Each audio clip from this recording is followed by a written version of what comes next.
Hello, good morning. Welcome to Important Old News. My name is Cameron. I'm talking fast. Forgive me. I gotta talk fast because YouTube only lets me upload minutes that are 15 minutes max.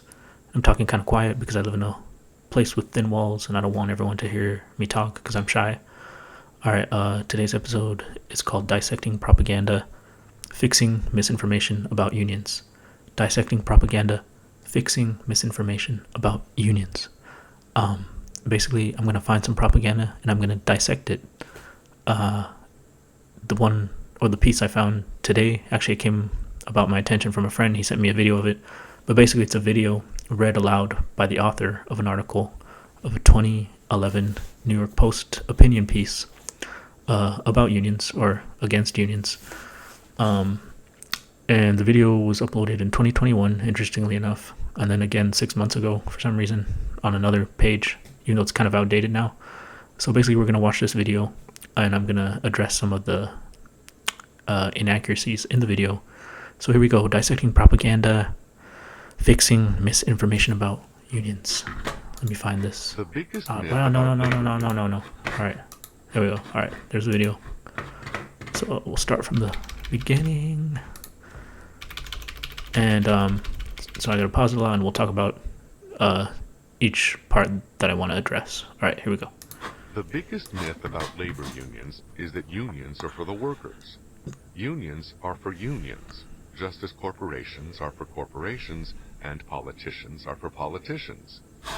Nothing shows the... Okay, keep in mind that this is an opinion piece. It's clearly labeled opinion in the New York Post. And throughout this article, he basically asserts that certain things are facts, even though they're his opinion, or they're just not even true. So this right from the start, he says, what does he say again? Let's hear this. He says the biggest myth about labor unions is that unions are for workers. So he's saying unions are not for workers. But he doesn't say that unions are composed of workers, and he doesn't tell you what the job of unions are, which is to advocate for workers. All he says is that they're not for workers and that they're for unions, and that doesn't really make sense. But again, that's why this is called dissecting propaganda. So just keep that in mind as we go forward. All right, let's continue. The biggest myth about labor unions is that unions are for the workers. Unions are for unions, just as corporations are for corporations and politicians are for politicians. Nothing shows the utter cynicism of the unions and the politicians who do their bidding, like the so-called Employee Free Choice Act that the Obama administration tried to push through Congress. Workers' free choice as to whether or not to join a union is precisely what that legislation would destroy. Workers already have a That's false. The Employee Free Choice Act would not precisely destroy their choice to join a union. Actually, it would make it harder for them to join a union. It would make it so. The point of that law was to make it so management can't just suddenly say, no, we're not counting your election. I demand a second election. So even if 100% of you sign a petition saying 100% of us want to form a union, the management has the right to say, it doesn't matter, that's not valid. I'm going to force you to do a second election. That's what the law would have got rid of. So the management can't force them to do a second unnecessary election. But for some reason, Mr. Sowell doesn't mention that.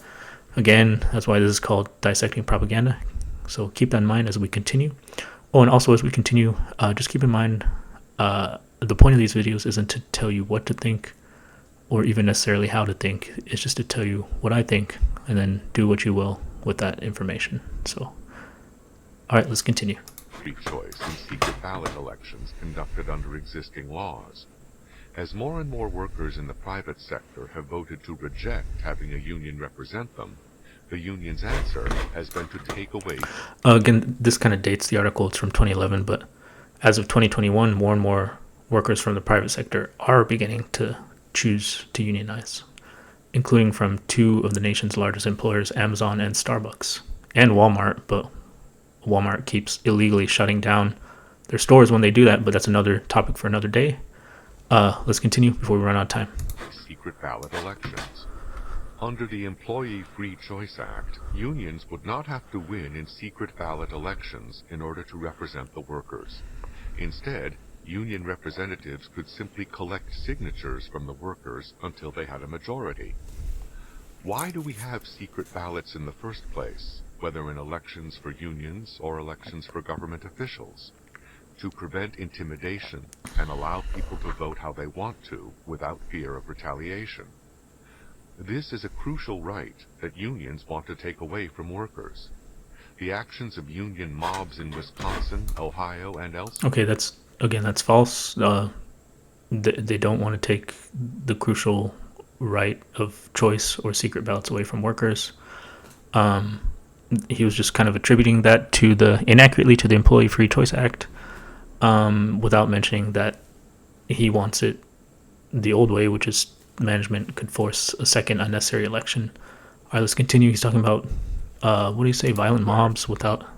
The actions of union mobs. Oh, union mobs. Excuse me, but he doesn't really get specific there.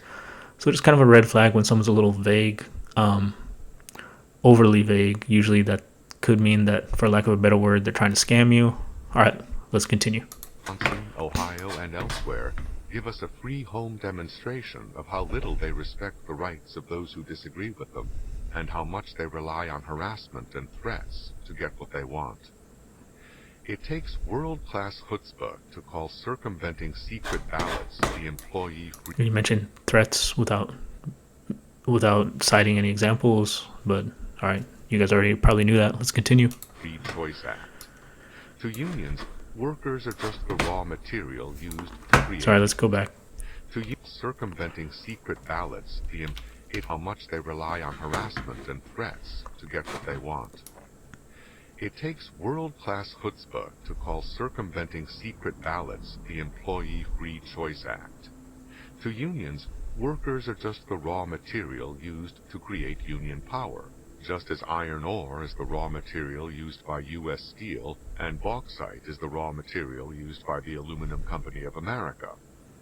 The most fundamental fact about labor unions is that they do not create any wealth. Okay, that part is very interesting, and there's a lot to unpack there.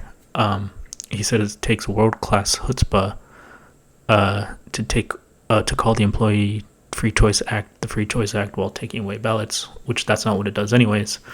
So I would say it takes world-class chutzpah to do what this video is doing, is to basically, what he's doing right there by comparing workers to raw materials is to basically project what apparently he thinks about workers and attribute that to unions.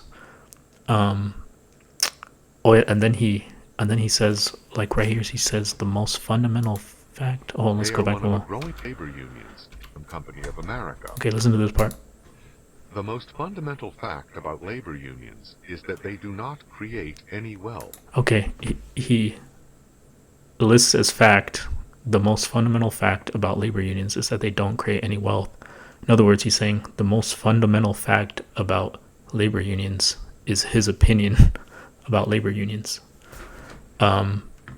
So that's another weird thing to say, is because labor unions are composed of workers, and workers do create wealth. They create most, if not all, the wealth. So that's also not true, what he's saying. All right, let's continue. They are one of a growing number of institutions which specialize in siphoning off wealth created by others, whether those others are business... Notice he keeps saying siphoning, like using the word siphon, like taking wealth.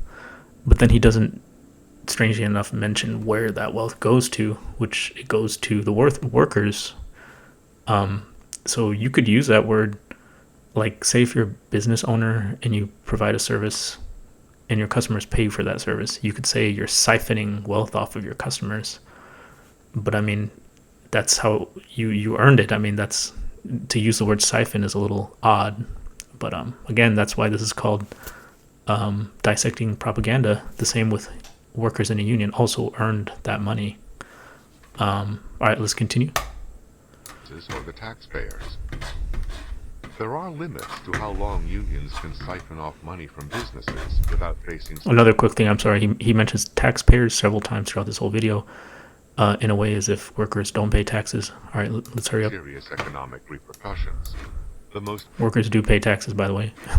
famous labor union leader, the legendary John L. Lewis, head of the United Mine Workers from 1920 to 1960, Okay, this secured part, rising this wages part, and job benefits we don't for have time coal to miners, slow far beyond this what down. they could have But gotten basically, he's out of talking a free about coal market based on being supply replaced and by oil in demand. a lot of areas. But there is no free lunch.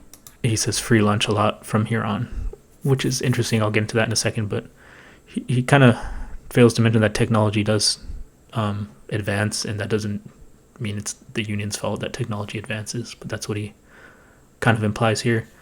And he keeps mentioning free lunch, which he's trying to associate that term with basically workers, which is really weird. I mean, basically, if you work for a living, you're getting a free lunch. That's what it seems to be saying, especially if you join a union, then you're really getting a free lunch. So that's kind of weird. He mentions free lunch several times, but running out of time, so let's continue. An economist at the University of Chicago Let me called turn this John up. L. Sorry. Lewis the world's greatest oil salesman. His strikes that interrupted the supply of coal, as well as the resulting wage increases that raised its price, caused many individuals and businesses to switch from using coal to using oil, leading to reduced employment of coal miners. The higher wage rates also led coal companies to replace many miners with machines. The net result was a huge decline in employment in the coal mining industry, leaving many mining towns virtually ghost towns by the 1960s. There is no free lunch. Okay, there's the free lunch thing again. Similar things happen. Technology advanced, so all those workers were basically getting a free lunch, which is really weird. And in the unionized steel industry. Weird thing to say. And in the unionized automobile industry. Now this part is really interesting. Listen up. At one time, U.S. Steel was the largest steel producer in the world, and General Motors the largest automobile manufacturer. No more. Their unions were riding high in their heyday, but they too discovered that there is no free lunch, as their There's members that term lost again. jobs by the hundreds of thousands.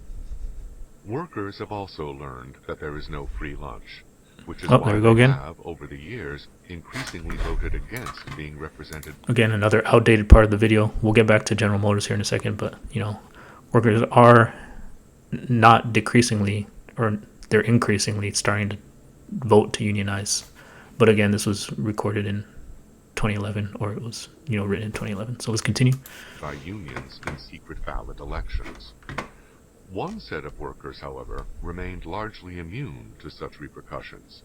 These are government workers, represented by public sector unions.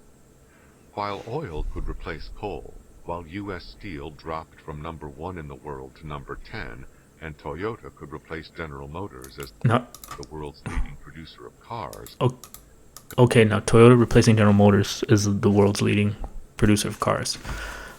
This part is very interesting because he doesn't mention that General Motors pays more for healthcare than for steel. So that might be something you want to mention when you're talking about being able to compete with Toyota. Also, he doesn't mention that Toyota is unionized as well. Toyota, as you probably know, is a Japanese-based car manufacturer, and they are unionized in Japan. And Japan has universal health care, so their country, tells Toyota basically, you focus on making cars and we'll take care of the health care. We don't do that here. We say, shift the burden of healthcare onto whoever, either the individual or the company, and there you go, you're stuck with that. But he doesn't mention that, even though I'm pretty sure he knows that. He's an economist. He's taught at Cornell and other places.